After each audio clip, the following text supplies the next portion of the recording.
तो दोस्तों, अब हम यहाँ पे डिस्कस करने वाले एक नया टॉपिक जो कि है एवरेज एक्सीलरेशन।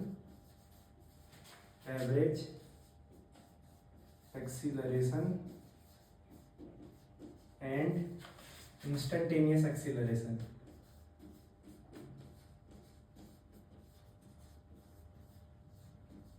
Instantaneous acceleration. तो भाई ये कॉन्सेप्ट क्या है, ये डिस्कस करेंगे अब। तो भाई अगर वेलोसिटी है किसी भी ऑब्जेक्ट या पार्टिकल की कांस्टेंट है, अगर वेलोसिटी कांस्टेंट है तो हमें पता है उसे हम बोलते हैं uniform motion, equal interval of time में इक्वल डिस्टेंस कवर करेगा। लेकिन अगर यही वेलोसिटी चेंज हो रही है टाइम के साथ तो भाई वहाँ पे कॉन्सेप्ट आता है एक्सीलरेशन का। तो एक होता है एवरेज एक्सीलरेशन, एक होता है इंस्टेंटेनियस एक्सीलरेशन। आइए अब देखते हैं क्या है। मान लो मोशन के दौरान इसकी t1 इंस्टेंट ऑफ टाइम पे वेलोसिटी थी v1 और टाइम चेंज हुआ t2 हो गया तो इसकी वेलोसिटी होगी v2।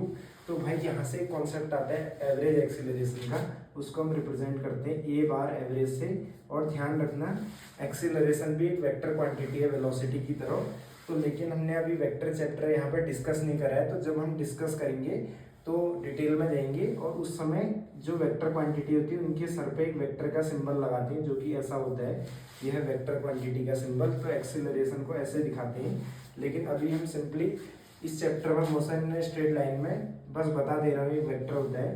तो भाई एवरेज एक्सीलरेशन कैसे निकालेंगे, जैसे वेलोसिटी निकालते थे change of position upon total time या फिर total displacement upon total time, ऐसी एवरेज एक्सीलरेशन होता है for a given time interval में change in velocity upon time interval का जो भी टाइम डिफरेंस है वो। जैसे कि यहाँ वेलोसिटी थी v2 बाद में final minus v1 upon t2 minus t1। तो भाई ये एक वेक्टर इक्वेशन है, वेलोसिटी के ऊपर भी वेक्टर आएगा क्योंकि वेलोसिटी वेक्टर होती है। तो इसे बोलते हैं एवरेज एक्सीलरेशन। और भाई जो ये टाइम इंटरवल है delta T, t2 minus t1 है डेल्टा टी, ये एक फाइनाइट वैल्यू है। यानी कि एक फाइनाइट टाइम इंटरवल पे हम चेंज ऑफ वेलोसिटी को जब देखते हैं तो एवरेज एक्सीलरेशन का कॉन्सेप्ट आता है। और अगर ये डेल्टा टी जो है टेंडिंग टू जीरो हो जाए तो भाई हम एक बहुत ही छोटे से टाइम इंटरवल पे देख रहे हैं, इंस्टेंट ऑफ टाइम पे देख रहे हैं कि ऑब्जेक्ट का rate of change of velocity क्या है, ये rate of change of velocity है। तो वहाँ पे कॉन्सेप्ट आता है इंस्टेंटेनियस एक्सीलरेशन का, वेक्टर होता है इज इक्वल टू, ये बन जाता है dv बाई dt या फिर derivative of velocity with respect to time और rate of change of velocity. तो भाई इंस्टेंटेनियस एक्सीलरेशन का यूज करेंगे। अगर मान लो आपको क्वेश्चन में गिवन है कि वेलोसिटी जो है उसका रिलेशन गिवन है टाइम के साथ और वो पूछता है at a instant of time इसकी एक्सीलरेशन बताओ, तो वो होता है instantaneous acceleration dv by dt। और dv बाई dt वेलोसिटी का डेरिवेटिव करके टाइम के रिस्पेक्ट में टाइम की वैल्यू पुट कर देना है, उससे हमें मिलेगा इंस्टेंटेनियस एक्सीलरेशन जब delta T tending to zero है, delta T tending to zero है या फिर at a instant of time, किसी भी इंस्टेंट ऑफ टाइम पे एट इंस्टेंट ऑफ टाइम इस पे आपसे एक्सीलरेशन पूछता है तो कॉन्सेप्ट आता है इंस्टेंटेनियस एक्सीलरेशन का।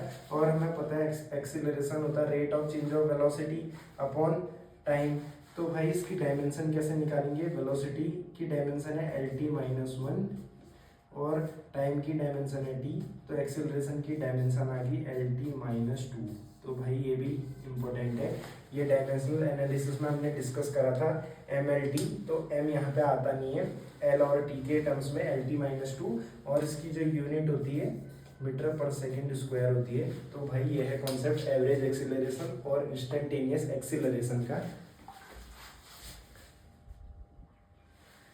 तो भाई अभी हमने देखा था एक्सीलरेशन जो है किसी भी इंस्टेंट ऑफ टाइम पे एक पार्टिकल अगर मोशन में है तो किसी भी इंस्टेंट ऑफ टाइम पे एक्सीलरेशन होता है dv बाई dt और rate of change of velocity और derivative of velocity with respect to time. और हमें पता है वेलोसिटी होती है dx by dt, derivative of position with respect to time. तो भाई अगर वेलोसिटी की जगह आप ये पुट करोगे तो एक्सीलरेशन आ जाएगा d by dt of velocity, और वेलोसिटी है dx बाई dt, तो d बाई dt और dx बाई dt। तो भाई यहाँ डबल डेरिवेटिव कर रहे हैं हम, पोजीशन का डबल डेरिवेटिव कर रहे हैं टाइम के रिस्पेक्ट में। तो इसको ऐसे दिखाते हैं T square x by D T square और अगर किसी भी क्वांटिटी को निकालने के लिए 3 बार डेरिवेटिव करोगे तो d3x/dt3 ऐसे दिखाते। तो भाई यह है कॉन्सेप्ट एक्सेलरेशन का। अब हम देखेंगे आगे कांस्टेंट एक्सेलरेशन के साथ मोशन या फिर यूनिफॉर्मली एक्सेलरेटेड मोशन, उसको डिस्कस करेंगे। तो दोस्तों अब हम पढ़ेंगे यहाँ पे motion with constant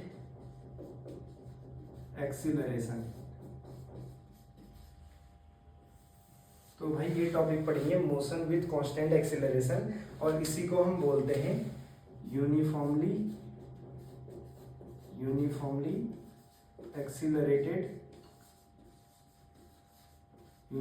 accelerated motion.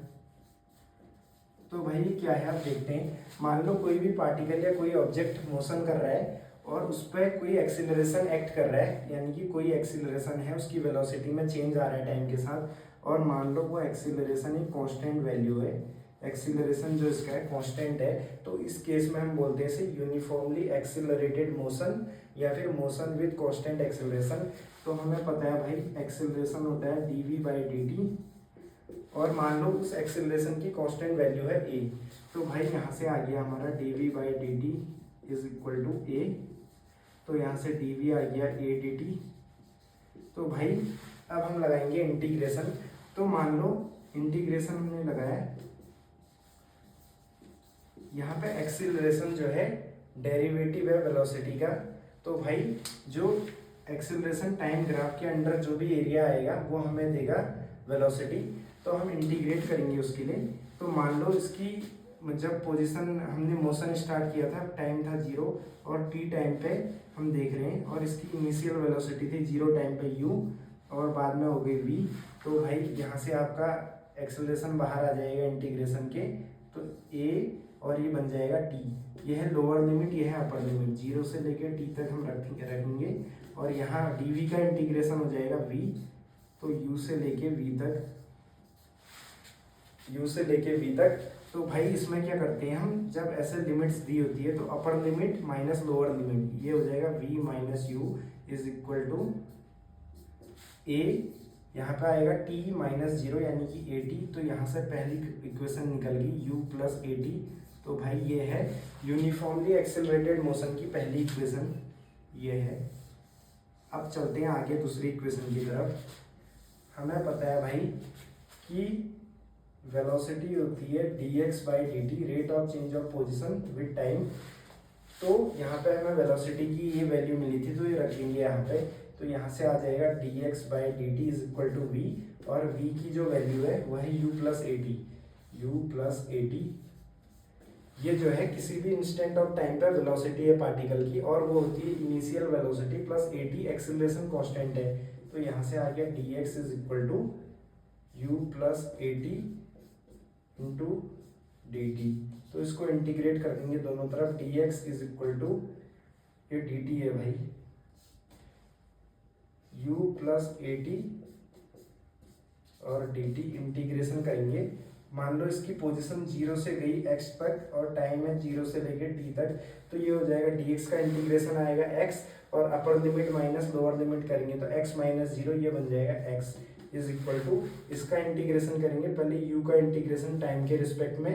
तो u तो एक तरह से कांस्टेंट है जब इंटीग्रेशन हो रहा है dt के टर्म्स में, तो ये हो जाएगा ut प्लस a यहाँ पे कांस्टेंट है, और t की पावर n का इंटीग्रेशन होता है t to the power n plus 1 upon n plus 1। तो n यहाँ पे 1 है, इसकी पावर में 1 आ रहा है, तो ये हो जाएगा a t to the power 1 plus 1 2 upon 1 plus 1 2। अब इसकी लिमिट रखेंगे यहाँ पे 0 से लेके t तक। तो जब हम t रखेंगे तो ut plus half at square आएगा, और 0 रखेंगे तो पूरा 0 आ जाएगा। तो यहाँ से निकल के आया x is equal to ut plus half at square. तो भाई ये दो इक्वेशन आ गई। अब एक तीसरी इक्वेशन और होती है, उसे अभी देखते हैं। पहली इक्वेशन है यूनिफॉर्मली एक्सेलरेटेड मोशन के लिए v is equal to u plus at। u is the initial velocity, v is the final velocity at time t, और ये है x है position of particle at time t, और initial position 0 मान के चल रहे हैं यहाँ पे, क्योंकि टाइम हम इनिशियल ले रहे हैं 0 और इनिशियल वेलोसिटी हम ले रहे हैं u, और इनिशियल पोजीशन भी 0 लेके चल रहे हैं। तो दोस्तों यहाँ पे दो इक्वेशन हमें मिल गई थी। पहली है v is equal to u plus a t, acceleration constant है उसकी वैल्यू a है, और x is equal to u t plus half a t square. तो अब एक काम करते हैं, जो पहली इक्वेशन है इसको स्क्वायर कर देते हैं दोनों साइड में, इस इक्वेशन को दोनों साइड स्क्वायर ले लेते हैं। तो v square is equal to u plus a t का होल स्क्वायर, तो ये बन गया v square is equal to u square plus a square t square plus 2u80। तो भाई यहाँ पर से जो है v स्क्वायर बन गया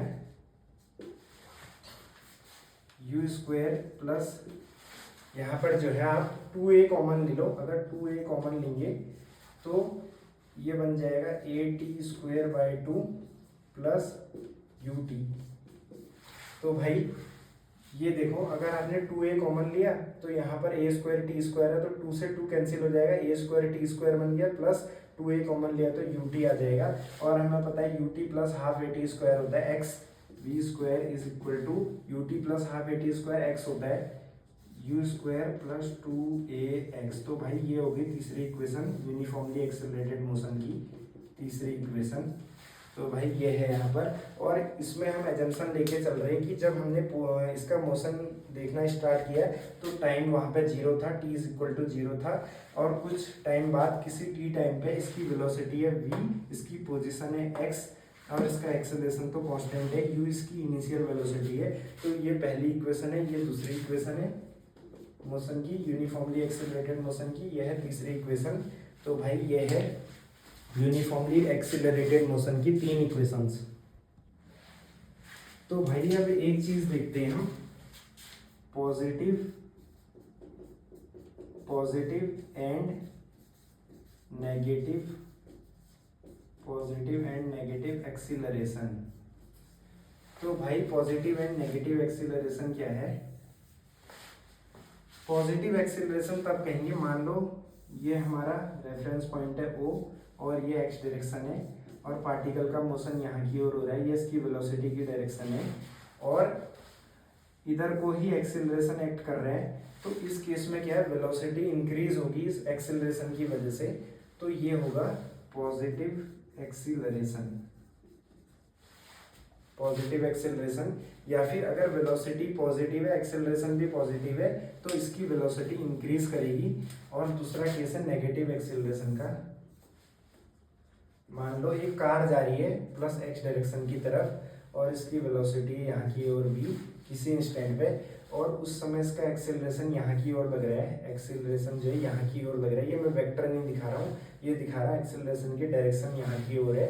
जैसे मान लो अगर कार इधर जा रही है लेकिन आपने ब्रेक लगाया, तो एक्सेलरेशन इस केस में नेगेटिव एक्सेलरेशन होगा, और इसकी वेलोसिटी डिक्रीज करेगी, और यहाँ पे वेलोसिटी इंक्रीज कर रही थी। तो भाई अगर एक्सेलरेशन जो है वेलोसिटी को इंक्रीज करता है तो उसे बोलते हैं पॉजिटिव एक्सेलरेशन, और नेगेटिव एक्सेलरेशन अगर वेलोसिटी को डिक्रीज कर रहा है वो एक्सेलरेशन, तो इसे बोलते हैं नेगेटिव एक्सेलरेशन, या फिर इसको हम रिटार्डेशन भी बोलते हैं, रिटार्डेशन। ठीक है भाई, तो ये है पॉजिटिव एंड नेगेटिव एक्सेलरेशन।